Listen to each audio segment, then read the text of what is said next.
HRM, आपको manager बना दिया गया।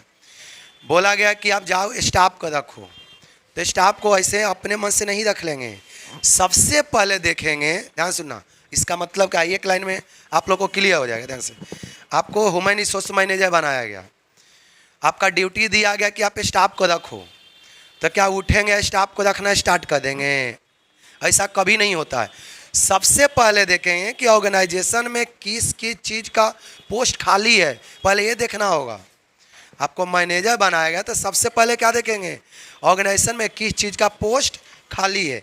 अकाउंटेंट के खाली है, या कंप्यूटर ऑपरेटर के खाली है, या सुपरवाइजर का है, या गेट कीपर का है। समझ आ गया? सबसे पहले तो ऑर्गेनाइजेशनल एनालिसिस में ही होता है। ऑर्गेनाइजेशनल एनालिसिस में ही होता है कि हमको कितना स्टाफ चाहिए, किस क्वालिटी वाला चाहिए, कौन कौन पोस्ट खाली है। समझ आ गया? इसको हम लोग क्या बोलते हैं, ऑर्गेनाइजेशनल। अपने ऑर्गेनाइजेशन के बारे में देखना कि कितना एम्प्लॉय चाहिए, किस टाइप का चाहिए। ऑर्गेनाइजेशनल एनालिसिस सबको समझ आ गया? किसके बारे में देखना, अपने ऑर्गेनाइजेशन के बारे में देखना कि हमको किस टाइप का एम्प्लॉय चाहिए। कोई दिक्कत है? सारे चले देखा, कोई बहुत आसान है। इसके अलावा हम आप लोग को लिखवा भी देंगे, देखिएगा। First of all, overall view of various job in the organisation is obtain. देखिए कितना सिंपल लाइन लिखा हुआ है। फर्स्ट ऑफ ऑल देखिए, an overall view of various job in the organisation is obtain. Organisation में कौन कौन जॉब की आवश्यकता है, पहले ओवर व्यू उसको लेना होगा। हमको 10 गो अकाउंटेंट चाहिए, 20 गो सुपरवाइजर चाहिए, 30 गो गेट कीपर चाहिए, उसको पूरा ओवर व्यू लेना होगा। समझ आ गया? तब तो अपॉइंट करेंगे ना। आगे देखते हैं ना, दिस इज रिक्वायर्ड टू जज the linkage between job and the organizational goal. बोलता है कि ये किस लिए जरूरी है। देखिए, दिस इज रिक्वायर्ड टू जज the linkage between job, job का मतलब पोस्ट, एंड ऑर्गेनाइजेशनल गोल, क्या उद्देश्य है, क्या उद्देश्य के अनुसार एम्प्लॉय रखते हैं। जैसे हमको उद्देश्य है अकाउंट को अच्छा से मेंटेन करना है, तो अकाउंटेंट को रखेंगे। हमको लगता है कि सारा मैनुअल सिस्टम को हटाएंगे, अब सब कंप्यूटराइज करना है, तो किस व्यक्ति को रखेंगे। मेरा उद्देश्य है कि कंप्यूटराइज सब करना है। मेरा गोल क्या है कि हमको सारा चीज़ मैनुअल अब नहीं करना है, कंप्यूटर के द्वारा करना है। मेरा गोल है, तो हम किस टाइप का एम्प्लॉय को रखेंगे, कंप्यूटर जो अच्छा जानता है, कंप्यूटर में जिसका नॉलेज हो। ये लाइन समझाए क्या लिखा हुआ है, दिस इज रिक्वायर्ड टू जज द लिंकेज बिटवीन जॉब मतलब पोस्ट एंड द ऑर्गेनाइजेशनल गोल। गोल मतलब बताया ना, मेरा गोल है अकाउंट मेंटेन करना। ये लाइन सबको क्लियर समझ में आ गया है? मेरा गोल है क्या करना है, अकाउंट मेंटेन करना, तो किसको रखेंगे, अकाउंटेंट को। देखो inter relationship among the job and contribution of various job. ये समझ में आ गया ना? इंटर रिलेशनशिप मतलब एक दूसरे का संबंध। ये किसके बीच में रिलेशनशिप बोला है, आदमी के बीच में रिलेशन नहीं, बात मत करना। आदमी के बीच का रिलेशन नहीं, किसके बीच में, आपका जॉब के बीच में, आपके कंट्रीब्यूशन। कंट्रीब्यूशन मतलब आपके योगदान। कंप्यूटर वाला कंप्यूटर में योगदान देगा, सुपरवाइजर अपना योगदान देगा। समझ में आ गया? कंप्यूटर ऑपरेटर अपना योगदान देगा। समझ में आ गया? देखते हैं ना, inter relationship among the job and contribution of various job to efficiency and effectiveness of the organisation. बस इतना ही लिखेगा, ज़्यादा नहीं। उतार लो तो जल्दी से। इसमें कोई दिक्कत है? चलिए ठीक। तब देखिए क्या है, अगला टॉपिक डाल लीजिए, सेकेंड नंबर। देखिए, ऑर्गेनाइजिंग जॉब एनालिसिस प्रोग्राम, ये टॉपिक डालिए सेकेंड नंबर। अब देखते हैं, इसको अपने सम लिखवा दे। अब ध्यान सुन लेना, आप लोग स्टार्ट कर लेना वीडियो।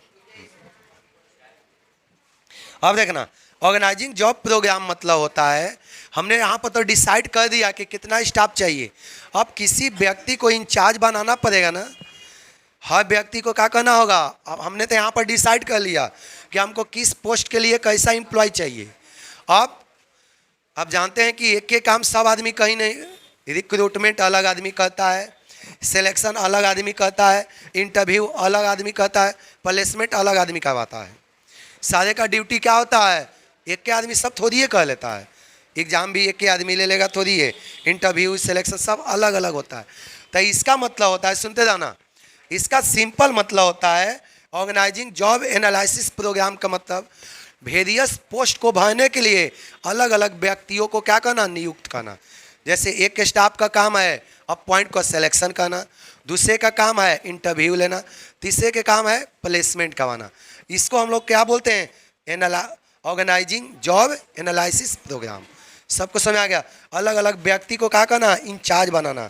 अलग अलग व्यक्ति को क्या बना देना, इंचार्ज बनाना। इंचार्ज मतलब क्या होता है, सबको कामों को सौंपना। किसका काम है रिक्रूटमेंट करना, किसका काम है सिलेक्शन करवाना, किसका काम है इंटरव्यू लेना, किसका काम है प्लेसमेंट करवाना। समझ आ गया, सबको काम अलॉट करना। चलिए लिखना स्टार्ट कर दिया। प्रथम बात सुनते जाना, बस टॉपिक समझ लो, 2 मिनट में लिखवा देते हैं। Deciding the use of job analysis information. अब देखना, ये तो लाइन से ही आपका लाइन क्लियर हो गया है।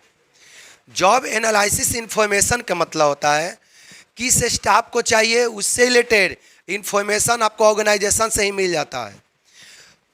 The deciding use of job analysis information. Information मतलब होता है सूचना, कहाँ पर एम्प्लॉय की कमी है, कौन सा एम्प्लॉय खाली है, कि कौन सा पोस्ट खाली है, ऑर्गेनाइजेशन से अंदर से ही इसका सूचना आपको क्या होगा, प्राप्त हो जाएगा।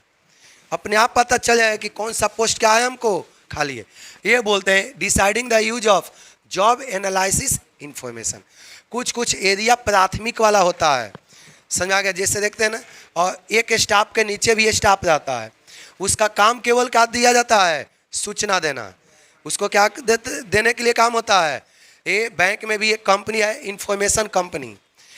सारे बैंक को मान लें कि एक सेटअप है, आरबीआई के द्वारा एक कंपनी स्थापित है। यदि किसी भी कंपनी को चाहिए कि इस व्यक्ति का हम सूचना लेना है तो उस कंपनी से जाकर सूचना ले सकती है।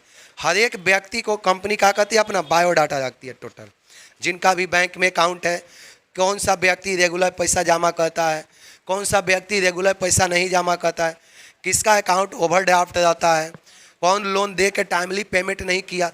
यदि कोई भी बैंक जानना चाहे तो उस कंपनी से क्या करती है, किसी भी व्यक्ति के बारे में पूरा बायोडाटा ले सकती है। तो इसको बोलते हैं हम लोग, देखिएगा, deciding the use of job analysis information. Organisation के ही अंदर बहुत सारा सिस्टम है जो इंफॉर्मेशन देता है किसके बारे में, जॉब के बारे में, किस तरह का स्टाफ चाहिए, कौन सा पोस्ट खाली है, कितना चाहिए, उसके बारे में क्या देता है। अब मेनली किसके बारे में सूचना देता है, टॉप पोस्ट के बारे में खास कर सूचना देता है। टॉप पोस्ट को ही हम लोग क्या बोलते हैं, जैसे हेड ऑफ डिपार्टमेंट, मैनेजर, ये बड़े बड़े पोस्ट के बारे में भी क्या करता है, सूचित करता है कि ये पोस्ट खाली है, ये पोस्ट खाली है, ये पोस्ट खाली है। इसके बारे में भी आपको क्या करता है, देखिए इसको बोलते हैं प्रायोरिटी एरिया। समझ आ गया। चलिए लिखना स्टार्ट करिए तो फटाफट। Selecting representative job for analysis. इसका मतलब क्या होता है, देखिए रिप्रेजेंटेटिव मतलब क्या होता है, रिप्रेजेंटेटिव का सिंपल मतलब एक तरह से होता है, एक तरह सिंपल। सिंपल मतलब पता है ना, हम रिप्रेजेंटेटिव मतलब मान लें कि हम लोग पहले भी आपको पढ़ा है, 11th 12th में भी पढ़े हैं कि जो भी हम लोग अकाउंट पढ़ते हैं छोटे मोटे कंपनी के लिए नहीं, बड़े बड़े कंपनी के लिए, तब बड़े बड़े कंपनी में 10,000 20,000 पोस्ट जाता है, तो कितना के जाके एक एक करके एनालाइज करेंगे, ये पॉसिबल नहीं है। सारे पोस्ट को एनालाइज करना आपके लिए संभव, एम्प्लॉय में कंपनी में 1 लाख एम्प्लॉय है तो पूरा काम एनालाइज करेंगे। तो देखिए एक लगभग में बताया गया, सुने कि हमको इस कैटेगरी का एम्प्लॉय चाहिए बस, और लगभग में तय हो जाता है कि हमको 50 गो सुपरवाइजर चाहिए। आज कोई छोटा सुपरवाइजर होगा, कोई बड़े होगा, सब एक एक कैटेगरी में आ जाता है। जैसे कि एग्जाम्पल सुनना, जैसे देखना आपको इंडियन आर्मी को सिलेक्शन होता है, इंडियन आर्मी में जो सिलेक्शन होता है, जैसे मिलिट्री को या जीडी में होता है, एसएससी जो लेती है, तो उसमें एक के बाद सबको होता है। सिलेक्शन होने के बाद अलग अलग पोस्ट दिया जाता है। सिलेक्शन होने के बाद अलग अलग क्या किया जाता है, पोस्ट। स्पेशली पर्टिकुलर चीज़ के लिए नहीं होता है, एक के बाद आर्मी को सिलेक्ट हो गया और उसमें से जो जिसके लायक है उसको अलग अलग पोस्ट सौंप दिए। समझ में आ गया। तो देखो यही आपका है selective representative job for analysis. सारे चीज़ को एनालाइज नहीं करके, पर्टिकुलर चीज़ को एनालाइज करके और उसको काम पर रख देना। देख लो, देखो एक लाइन देख लेना, it will be highly time consuming. हम क्या बताएं कि यदि कंपनी में बड़े बड़े बहुत सारा काम होता है, कंपनी में 1 लाख 2 लाख एम्प्लॉय होता है, सबको एनालाइज करेंगे तो हमको क्या लगेगा, टाइम कंज्यूमिंग होगा, और दूसरा क्या होगा, कॉस्टली भी होगा। देखो costly to analyse the all the job, सारे जॉब को देखेंगे एक तो समय भी लगेगा और दूसरा क्या होगा, कॉस्टली भी होगा। देयरफॉर देखो it is therefore desirable to select representative sample. हम सैंपल तय किए कि चलो लगभग इस टाइप का चाहिए, हम क्या दे लगभग में चला जाता है कि लगभग इतना एम्प्लॉय इस तरह का चाहिए। एक बार 500 आ गया और जो जिसके लायक है वो अपने करेगा, समझ में आ गया। एक एक पर्टिकुलर को नहीं कभी देखा जाता है, एक ही बार सेलेक्ट कर दिए। Sample of the job for the purpose of detail analysis, समझ में आ गया। एक priority of the various job needing analysis can also be determine. इसका मतलब है कि सैंपल एक बार ले लिए और लगभग में एम्प्लॉय को रख लिए और जो प्रायोरिटी का आधार पर जो जिसके लायक है वहाँ पर अपने से बैठा दिए। एक एक करके रखना पॉसिबल आपके लिए नहीं है, समझ आ गया। चलिए अगला पॉइंट लिख लेगा, अंडरस्टैंड जॉब डिजाइन लिखा गया। चलिए अब देखिएगा, जॉब डिजाइन मतलब सिंपल आपका होता है, हो गया। देखिए जॉब डिजाइन का सिंपल क्या मतलब होता है, जॉब के बारे में देखना किस टाइप का जॉब है। देखिएगा एक चीज़, ह्यूमन रिसोर्स मैनेजमेंट आपको बहुत कन्फ्यूजन करेगा ये, क्योंकि सारा पॉइंट आपको लगेगा किसके जैसा, एक ही जैसा। बताए पहले ना कि human resource management, business study management, entrepreneur, ये तीनों मिला के बना हुआ है। ये जो आपका बिजनेस, ये जो है तीनों मिला के बना हुआ है, बिजनेस स्टडी मैनेजमेंट एंटरप्रेन्योर, तीनों मिक्स करके बन गया है, समझ में आ गया। इसीलिए आपको सारा पॉइंट क्या लगेगा, लेकिन बस यही चैप्टर तक, आगे सब चैप्टर इजी है, इसी चैप्टर तक बस केवल आपको दिक्कत होगा। क्यों आगे देखिएगा, understand job design, the job analyst should obtain information concerning the current design of the representative job. Representative job का मतलब हमने एक डिजाइन कर दिया, सैंपल तय कर दिया कि हमको इस टाइप का एम्प्लॉय चाहिए।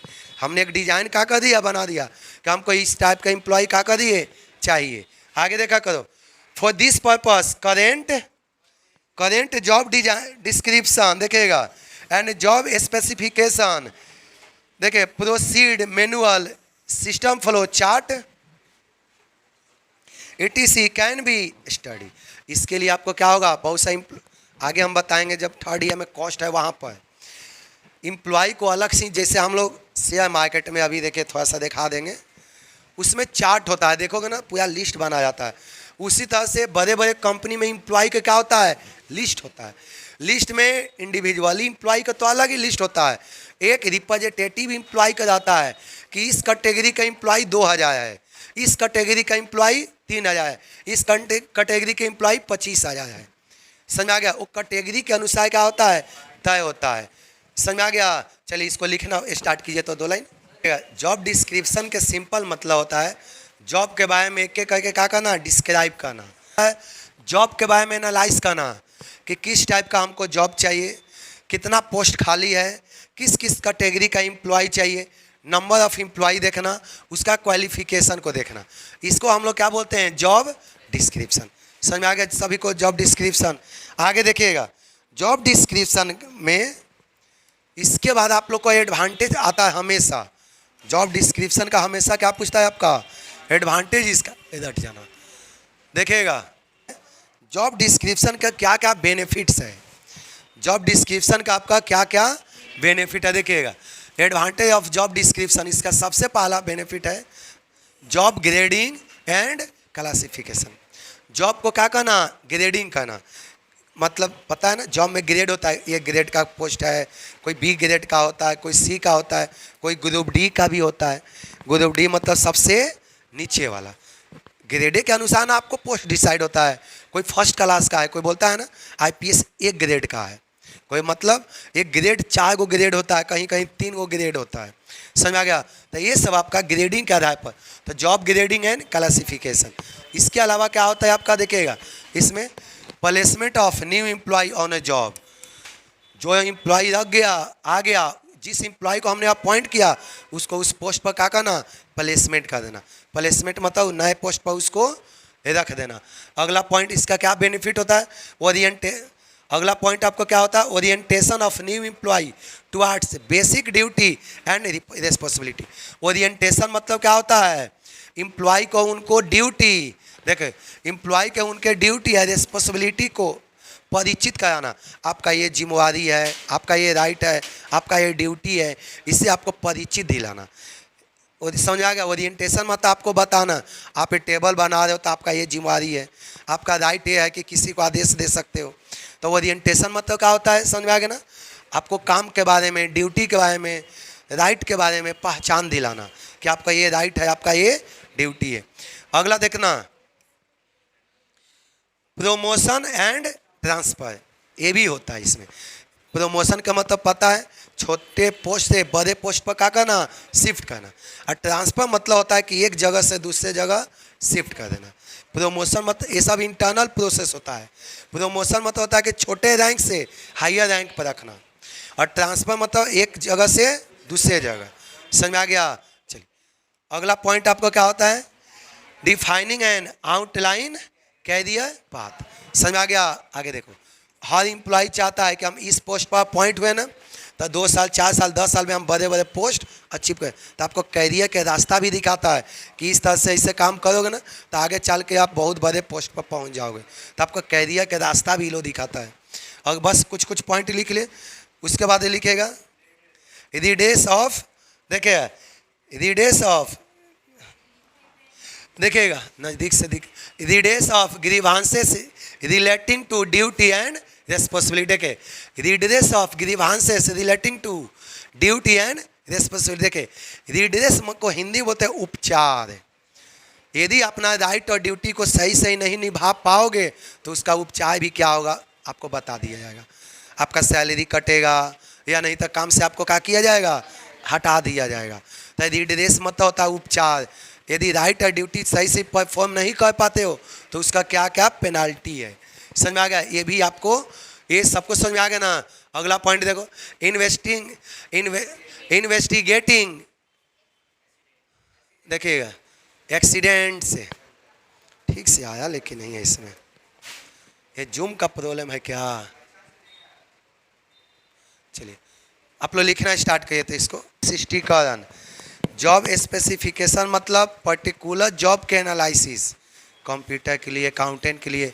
स्पेसिफिकेशन मतलब समझ में आया, विशिष्टीकरण, खास कामों के लिए क्या करना, एनालाइज करना।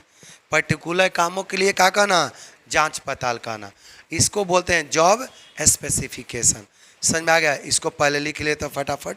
एक डॉक्यूमेंट होता है, ये जॉब स्पेसिफिकेशन क्या होता है, एक डॉक्यूमेंट होता है किसके रिगार्डिंग, आपका काम को परफॉर्मेंस करने के संबंध में। जॉब स्पेसिफिकेशन का मेन फैक्टर क्या है, आपका एजुकेशन, इस पोस्ट के लिए एजुकेशन कितना होना चाहिए, इस पोस्ट के लिए एक्सपीरियंस क्या होना चाहिए। समझ आ गया। इस पोस्ट के लिए क्वालिटी क्या होना चाहिए। जॉब स्पेसिफिकेशन हमेशा क्या होता है, जॉब डिस्क्रिप्शन के बाद आता है। हमेशा कब आता है, जॉब डिस्क्रिप्शन के बाद आता है। इसमें तक कोई दिक्कत नहीं। हमेशा कब आता है, जैसे मान लें कि हम जॉब डिज़ाइन कर दिए, हम कि ये काम खाली है, ये सब पोस्ट खाली है, तो उसके बाद जॉब स्पेसिफिकेशन। स्पेसिफिकेशन मतलब क्या होगा, समझ आ गया ना। पर्टिकुलर पोस्ट के लिए पर्टिकुलर नॉलेज हम डिसाइड किए कि मेरा पर्टिकुलर पोस्ट है, ये खास पोस्ट है, इसके लिए क्या क्या क्वालिटी चाहिए, इसको हम लोग क्या बोलते हैं, जॉब स्पेसिफिकेशन। समझ में आ गया ना। चलिए आज भाई इतना रहने दिया।